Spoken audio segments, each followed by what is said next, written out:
Hi guys and welcome to our YouTube channel One Two Step, where today I'm here with another new video to show you guys on how you can get notes on your Instagram on your PC. Like right now I'm on my Instagram on my PC, but now even if you go onto your messages, you can see there's no option for notes. Now to get notes on your Instagram on your PC, you just need to follow some simple steps that I will show you on this video. First of all, just go onto the three dots which are on the top right corner of your screen and click on it. After you do so, this pop-up will appear. Scroll down until you see an option for more tools and click on this.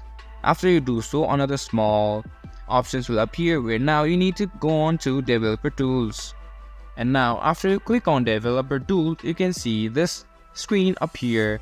And now there is an icon like a PC and mobile phone. If you click on this, now the Instagram on your laptop will be the same one as on your mobile phone. And in this dimension, if you click on this down arrow button, you can also select the type of phone you want to view your Instagram in. And after selecting the type of phone, you just need to refresh your page.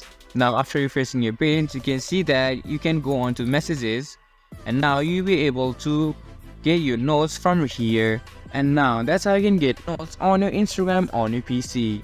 This was for this video, and I hope you guys find that video helpful. If you do, make sure to leave a like, subscribe to our YouTube channel and hit the bell notification. And don't forget to drop a comment for reviews and for more content like this. See you guys in our next video. Thank you for watching.